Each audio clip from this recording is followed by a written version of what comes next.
Hi,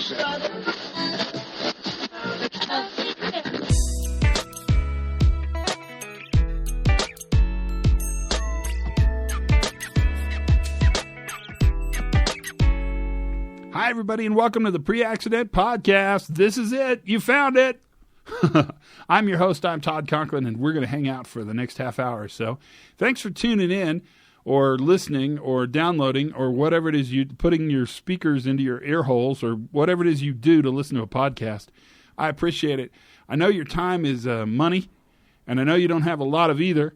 And I know that every second you take is a second away from other crap you could be doing, but nonetheless, I really, really appreciate you listening. And thanks for subscribing, and tell your friends, because telling your friends seems to make a big difference, and it's working. One of the cool things that's happening with this podcast is that now people are wanting to be on the podcast because it's the place to be to talk about this new safety. That's great. They call me and they write me emails and they say, I got a new book, I got this, I got that. Blah, blah, blah, blah. Either way, it's great. I welcome them all because I think more voices, more opinions, more ideas helps us in our discussion for sort of a new way to look at and manage reliable performance in high-risk systems, which is what all of you do. Every single one of you do that. Some of you higher risk than others, but nonetheless, whether you're an airline pilot and there are a lot of you listening, or whether you run a mine, or you work in a plant, or whatever you do, it's high-risk work, and your people are too dang valuable to actually risk their lives to get the work done. And that's kind of what today's podcast is going to talk about. It's been a great week. Lots of fun. Last week's podcast was amazing. I think you're going to find this week's even more amazing. Now, there's some I haven't talked about, and I just haven't brought it up because I wanted to wait until the perfect time, and now it's the perfect time. A couple of months ago, Lufthansa had a German-wing plane fly into the side of a mountain. And I know you followed this story, although I met a guy last week that heard nothing about it. That was pretty remarkable. He told me he spends most of his life 300 feet below ground in a mine, and he doesn't get much news, so I was with him.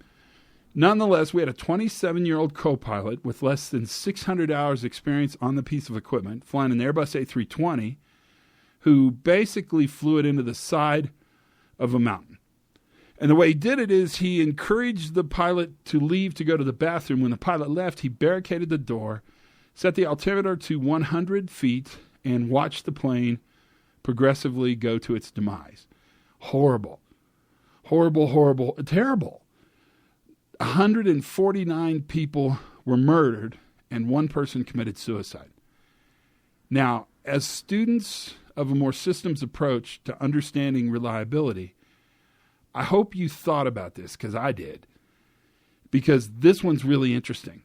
Let's start here. The defense we put in to keep the pilot and co-pilot safe from bad guys was the very defense that became the problem when the bad guys on the inside of the door and the good guys on the outside of the door. The defense we created to keep bad guys out also keeps good guys out. And we should have thought of that, and perhaps we did think of it, but in this case, the people on that plane could do absolutely nothing but watch that plane plow into the ground. And that's bad. And it became really clear, really fast, and they were very quick with this information, that the co-pilot was suicidal. Now, you'd think that would be the answer to this story, and what scares me so much is that I'm afraid that is the answer to the story, but I don't think it's enough. The question I would ask is not how could a suicidal pilot fly a plane into the side of a mountain. That actually strikes me as relatively easy. In fact, you don't even have to do much except adjust the altimeter, and there you go. The question I hope you're thinking of as a student of the new view is, how could our systems be so brittle that an inexperienced 27-year-old pilot with significant mental health issues can kill 149 other people in broad daylight in front of every air traffic controller and a qualified pilot who's on the other side of the door? That question is what we're going to tackle today. And to do that, we're going to talk to a guy named Marc McElhaney. Now, Marc is a great guy. He's a psychologist that specializes in violence. he's in a crossroads, and he's at a crossroads with us. I've worked with Marc lots and lots for really, really big companies. I don't know if I'm supposed to say the name of the companies, but that's how I met Marc. In fact, at the end of the podcast, I'll tell you exactly how I met Marc. Marc's going to talk to you about the place where mental health and safety meets. And I don't think there's a better illustration of that than the Germanwings crash. Is workplace violence an HR problem? Is it a security problem? Is it an occupational medicine problem? Or is it a safety problem? And I think Marc's going to give us an answer. And the answer is going to be all three. Listen carefully to Marc. He is probably the best in the world at understanding and providing early prevention to potential workplace violence issues. This podcast is interesting. Without any further ado, here's Dr. Marc McElhaney and our conversation. Shoot it. Let's go. So tell us about yourself. What do you do that's so interesting to a bunch of people who sit around and think about how systems influence behavior and how to get performance so it's more reliable? What do you bring to the table, young Dr. Marc McElhaney? Gosh, those are words that we don't use too much, Todd. But I will try my best. Actually, as you know, I'm a psychologist by background, and what I do is we specialize in what we call threat assessment, or in the area of workplace violence, which essentially is that we get called in when companies are experiencing a potential high-risk situation, such as workplace violence, someone who may become violent, they're about to fire somebody and they're worried about them, or they just have someone who's acting a little funny and they're just nervous about it. So we go in, our core services is we go in and advise companies of help them assess what the threat is and help to get it to a safe conclusion. The way you and I think, overlap over the last few years is that as we've done this over the years, we've pretty much figured out the point that they're actually worrying about someone killing someone else and calling us in at the last minute, because we pretty much have understood at this point that violence is not just an act that happens out of nowhere. Basically, there's a process that develops, and we usually get called in at the last minute to kind of put out the fire. So we've spent a lot of time over the last few years basically helping companies put together systemic prevention programs to help them not get to that point where they have a potentially violent individual who could cause a whole lot of harm to their workplace, not only physically harm, but in terms of disruption of productivity, morale issues. I mean, you can go on and on and on. And so over time, I think we've pretty much established what companies need to have in place in order to prevent these issues. Do you mostly work with security people, or do you work with safety people ever? How do companies see this? Because I would tell you, speaking for the people that are probably listening to this podcast, this isn't a security problem and it's not a safety problem. It's a reliability problem. It seems like it crosses everything. Does it? Well, it does. And that's the topic of a book I'm working on right now, which is basically that traditionally companies have seen this as a security issue. Now, when I say security issue as opposed to safety issue, I'm not talking about who actually deals with it, whether it's corporate security or safety. I'm talking about the way the company approaches it. The way traditionally it's happened is that companies see this as an issue where there's danger in the workplace. They've got to call security and walk someone out the door. In other words, a reactive last-minute approach. And the problem is that's based on a certain set of assumptions, those assumptions being that somehow you can't prepare for this. Somehow these are anomalies that just happen out of nowhere, that suddenly the person shows up with a weapon in their hand and we've got to do something quick to make it safe.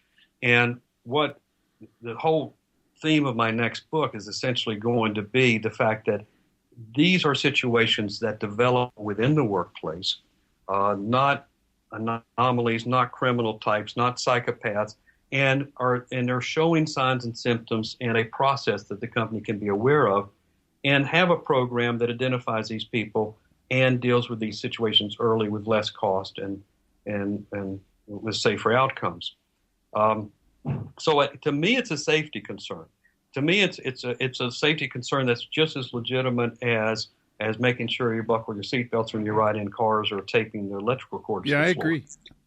But unfortunately, I for whatever reason, it's seen as a quote-unquote security concern, which means, again, that we have a reactive law enforcement response to it. If I can give you an example, in terms of, if you think about Columbine, if you think about Sandy Hook, if you think about the Navy Yard shooting, if you think about Virginia Tech, those are all suicidal events. Most workplace violence shootings are suicidal events. And by that, I mean that the individual who perpetrated that probably decided to commit suicide before they decided to commit homicide. If you were to, diagnose or siphon out their lineal, their thinking in a lineal manner. Right. The bottom line is that 5% of our population attempts suicide in their lifetime. One out of every 20 people that are surrounding you right now will attempt suicide in their lifetime. I had no idea. Really? The numbers are that big? Yes, that's a fact. Wow.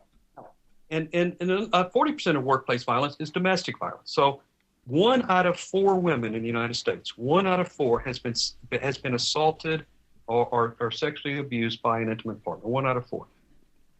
Every year, 13,000 women are assaulted by their husbands or boyfriends in the workplace, assaulted or killed in the workplace. Because bottom line is that if a woman is trying to hide from her husband or boyfriend and is living somewhere else, he will find her at work. He knows where she works, and he will go to work, and that's where a lot of times the biggest workplace, the domestic violence events occur. So, if you have 1 out of 4 women and who are assaulted by their boyfriends or whatever, often in the workplace, 13,000 a year, and you have 1 out of 20 people who are attempting suicide, there's no workplace that's not going to have that. In other words, that is you're going to have suicidal people. You're going to have people who have domestic issues. And why are we waiting till the last minute when the guy shows up with a gun to decide that this is a problem and to react to it and have and call it a security issue? Well, talk to us about, I've not talked about this a lot on the podcast so far, partially because I was waiting for you, and partially because I think this is a pretty interesting.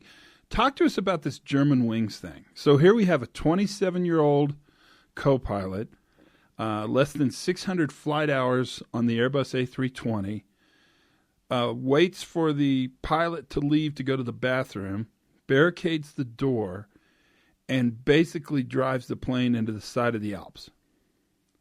Predictable, manageable? What do we need to know about it? Because what scares me is that I think people are going to say, that guy was crazy, therefore this event is an anomaly. But in my mind, there's way more to this. I think the crazy part is kind of the tragic reality. The problem is that our system allowed somebody to barricade himself in a cockpit of a plane, and we can do nothing about it until he crashes the plane. The demise that 150 people had in that event. This is where your field and mine intersect in a lot of ways, because the bottom line is that you're right. First of all, just back up a minute. What's going to happen, what always happens, is people need explanations for things, easy explanations, and eventually they're going to label this guy as evil or crazy. And what that does for us is it says, oh, those things, number one, it doesn't happen often. Number two, there's nothing to do about it because there's evil and crazy people in the world. The fact is that this guy looked like everybody else in our environment. He acted like everybody else. He was a quote-unquote normal-looking person. And suddenly he causes the deaths of all these other people. And the fact is that in our, we deal with hundreds of these cases hundreds every year, probably 300 or 400 a year. And 99% of these are people that if they were sitting in the room with you right now, you wouldn't think of them. They wouldn't be looking like they're evil people or crazy people. They would look like you and me, just as like this pilot did. But this pilot was suicidal. There was a high risk factor there. And what we're talking about in workplace violence now, at least what I'm talking about, is not so much violence or looking at violence, but looking at high risk behaviors. This guy had something high risk going on. He was suicidal. I don't know that we could have done a better job of finding that out or not. Probably. I haven't been reading that much about it. But the bottom line is like what you talk about all the time, which is, I believe, that you can't eliminate all adverse events. You can only manage the consequences of those events. You cannot keep suicidal people out of your workplace. It can, you're not going to be able to do that. People become suicidal. Like I said, 1 out of 20 attempt suicide in their lifetime. So you're going to have that happen. Do you have systems in place that can manage the consequences of having suicidal people in your workplace?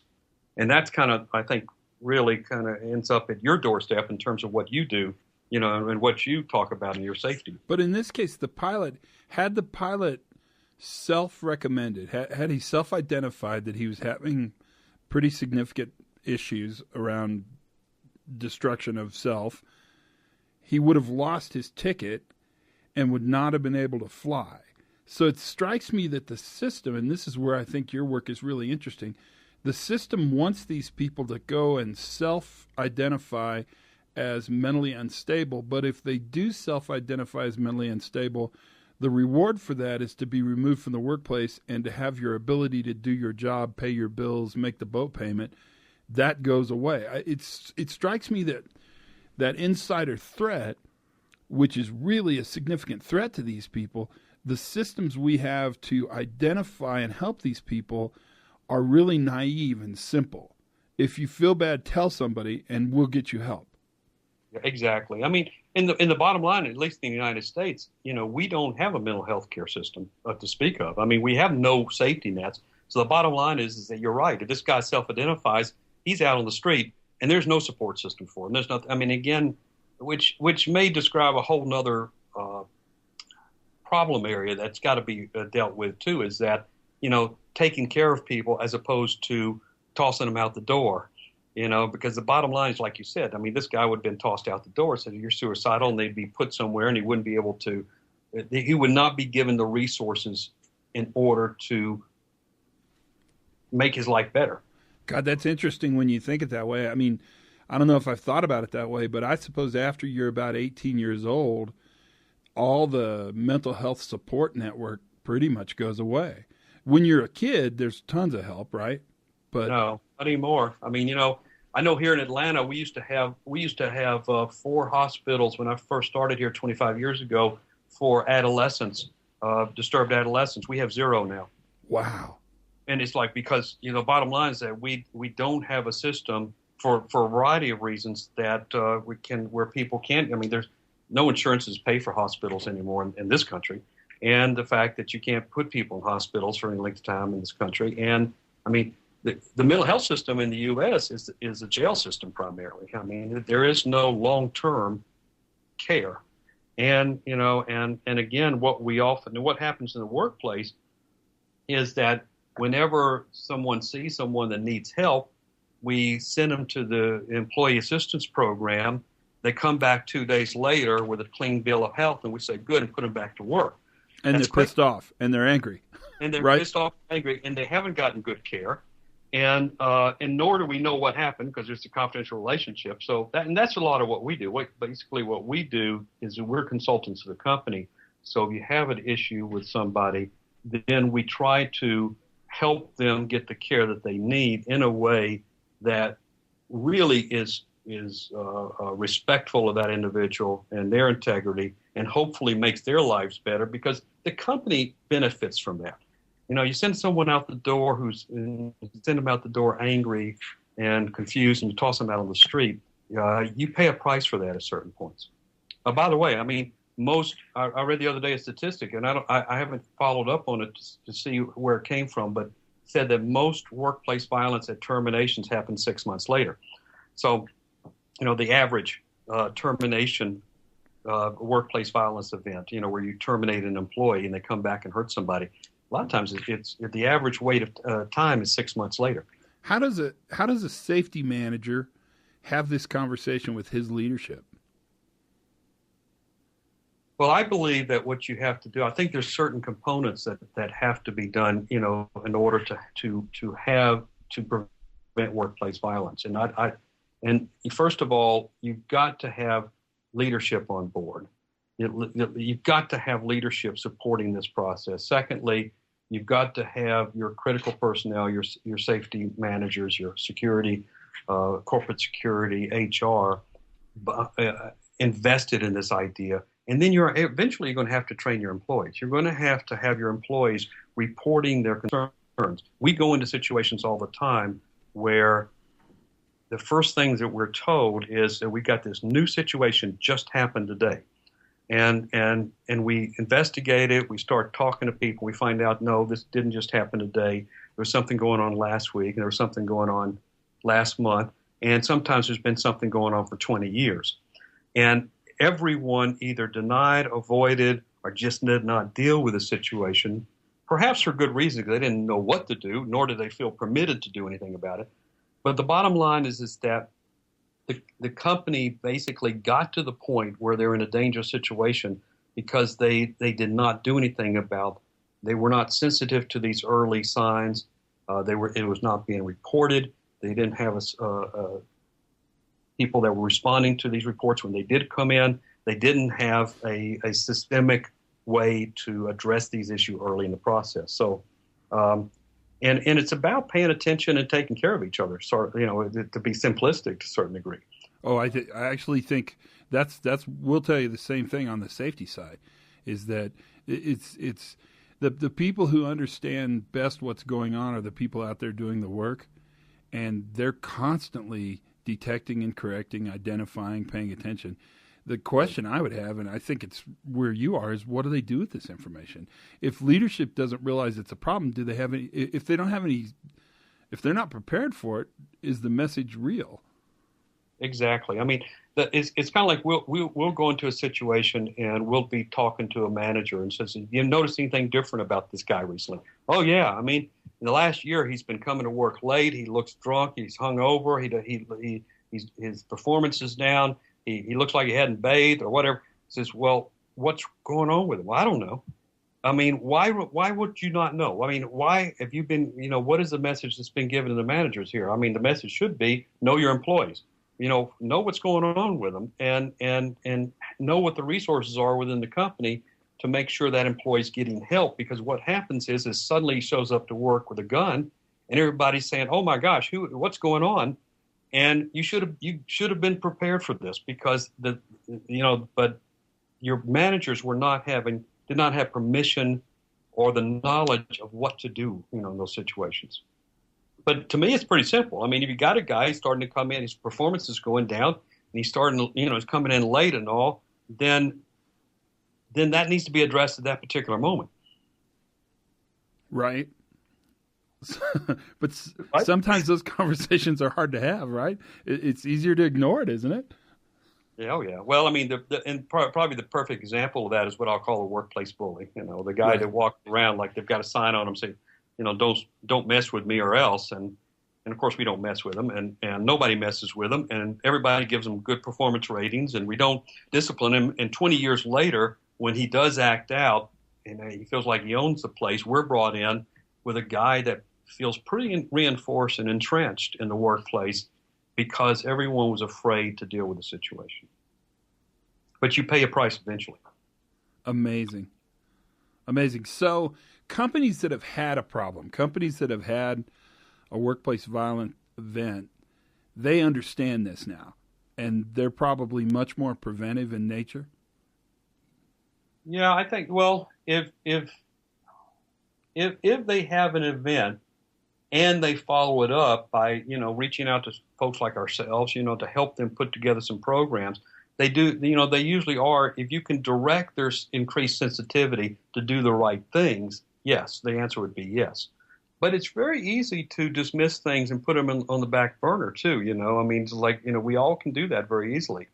I mean, look at, I hate to point my finger at the universities, but look at all the things that have happened at universities and colleges.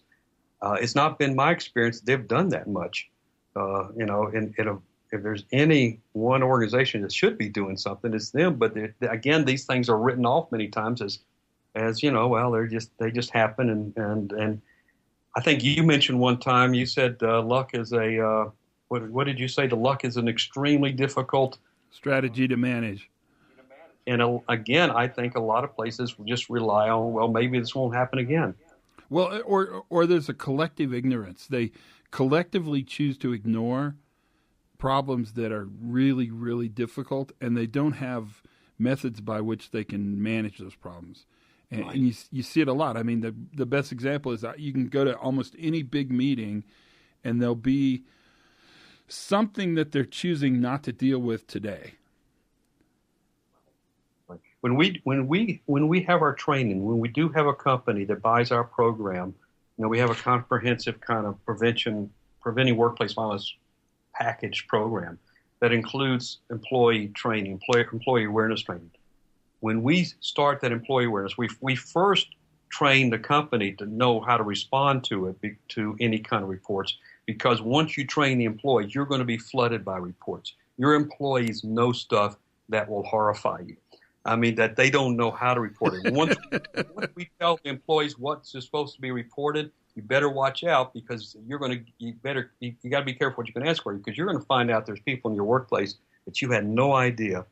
And again, and so that's why we always train the leadership and the response team first, because because the employees are going to start reporting. You've got a lot of issues that have been avoided in each and every workplace that you're going to deal with someday. Wow. So what's the strategy then? I guess maybe a better question would be is if you could talk to some leaders who work in the safety and reliability community, what advice would you give them? What should they be thinking about, and how should they be thinking about these problems? Well, first of all, if you can think of, conceptually, think about these problems as something that every workplace is going to have, because any organization is going to have. Like I said, if 1 out of 20 people attempt suicide in the world, I mean, I know you got a great pre-employment selection process in your company, but bottom line, you're no different than anybody else. You're going to have 1 in 20 years, or something pretty close to that. So so first of all, you have to accept this is human behavior. This is going to happen. This is not something that you can avoid. And put together basically a 4-step program. I mean, it's as simple as that. First of all, establish some kind of policy about workplace violence and high risk behavior. And secondly, train an internal threat assessment team, an interdisciplinary threat assessment team or threat management team in your company. Have identified in your company people who are responsible for the response to these reports. And ideally, it should be somebody from HR, somebody from safety, somebody from security, somebody from legal, so that the information about issues, high-risk issues, gets routed to one central place where you have a group that's trained to know either what to do or what the resources are to help them deal with it. Again, they don't have to know everything about responding to workplace violence, but they at least need to know what the process is and who the resources are. Then you've got to basically get your what I call critical personnel on board: HR, security managers, safety managers, all the people that are getting these reports from the employees on what their role is and how important it is and what they need to be looking out for. And then final, the 4th step is basically having some kind of employee awareness training. Like we have a video. It only lasts 15, 20 minutes that several large companies are using now, which basically it's part of the employee trainings programs that they have maybe online or whatever, that basically tell the employees what they need to look out for, the whole full range of behaviors that we're concerned about, and what to do with that information. So let's say I have a little plant. I don't know. I'm somewhere, some small town. I've got maybe 600 employees. HR's 2 people, maybe 3. I probably don't have a legal. Security's probably gates and badges, maybe a badge reader into the facility, and I've got maybe 1 or 2 safety people. Leadership really has to be a part of this, and are those resources available even to a smaller company? Well, I mean, the rules are the same. I mean, you have policy, you train up, you sensitize your employees, and you train, you send a message to critical personnel. The only difference is perhaps instead of a threat management team, you may have 1 or 2 individuals that are kind of primarily responsible. And bottom line is that what they need to know is who their resources are when they do have an issue. To call, you may want to call someone like myself as a threat assessment consultant, or if you need to bring in legal, they probably have contracted legal and bring in, but at least know what the resources are, because the process is the same. Like if you have a high-risk employee that you're about to fire that you think, can act out, then you need to stop that and start a process where you start this threat assessment process. And you need to call a professional who does this, and then you call a professional who does it. But at least somebody in an organization who knows what to do, as opposed to let's just fire them and hope nothing bad happens. So or put a guard in front of the next 2 days. Right. How do I contact you if I want to? What's your company's name, and how do I get hold of you? Well, my company is Critical Response Associates. We are. You can go online, craorg.com. craorg.com. I have no idea what our telephone number is. That's fine. They're probably good with the internet, so that's good. Critical Response Associates, and it's craorg.com. Okay, so let me ask this question. What's the craziest thing you've ever seen? So did this include all the times that we've traveled together? No, it can't include me. No craziness including me. Oh, well, gosh, I'm going to have to go down the list, and that eliminates the top 10. Aren't there any funny ones? Don't you have any good funny ones? Funny stories? Oh, gosh, Todd. It's too hard of a question. It is. I have stories that end up not being as tragic as we thought they would be. How bad is that? That's pretty good. I can give you not a positive story, but one that ended up not negative. No, that's probably a good answer. Did we cover it all? Is that a pretty good introduction to what you do? Did we miss anything? I think we did a good job, and I think that this is a new role for you. You need to have some kind of show on one of the major networks. Yeah, maybe I can get on, I don't know, something. I'll find maybe one of the TV news things. They always need content. Oh, Jon Stewart's leaving. John, that'd be great. See you around. Have fun, man. Thanks for your time. It was amazing. You were great. Thank you, Todd. See ya. Okay. Wow, there's Marc McElhaney, Dr. McElhaney. So I owe you a story. I'm on my way to the post office, so I don't have a lot of time, so I'm not going to screw around with this one. But I promised you a story, and so now I'm going to give it to you. So Marc and I first worked together, more than 10 years ago. I bet 15 years ago. And we were both working as consultants with a major large drink manufacturer located in Atlanta. I think it's probably as safe as possible. And we had to go to New York City to do a workshop on performance reliability. And my flight was late, and I was supposed to get in at 7:00 p.m. and I got it, it was a big mess. And the senior vice president in charge of sort of reliability for this major drink company kept telling me, "You're really going to like this guy. You've got to get together. You guys are the saints, and you're going to love each other." So they finally got us together. We're in some little pub in New Jersey. It was kind of in a basement, if I remember correctly. And they set us at one end of a table, and everybody sat at the other end of the table, and they were talking, and lots going on. And so I'm trying to make conversation, and I never know where to start. Marc seemed like a nice enough person. There was no problem there. So I said, "Do you like music?" And he said, "Yes." And I said, "Well, what kind of music you listen to?" And he said, "You won't know the people I listen to." Like that, like, "How dare you ask me? How dare you?" And I said, "Well, try me. Maybe I will." And he says, "Well, I'm really, really currently listening a lot to a Texas songwriter that I find very, very talented, very, very good." And I said, "Oh, really? A Texas songwriter? Try me." And he said, "Well, I don't think you'd know." And I said, "Is his name Guy Clark?"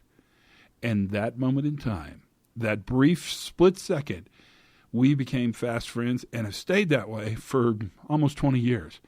Marc's probably the best in the business. I don't know what would cost you to have that 30-minute consultation we just had with him, but it would be a big deal. And people would have to fly to places and go to meetings and wear ties. But we just got to hang with him, and we got to hang with the true Marc, and I think he had lots and lots to say to us. I hope this challenges you to think about how our field really reaches out and touches even beyond where we are. That's the podcast for today. Thank you for listening. Please, please, please, please tell your friends. Subscribe, because that makes a huge difference. Do me a favor. Learn something new every day. Have a ton of fun. And for goodness sakes, be safe. It's kind of more meaningful after that podcast, wouldn't you agree?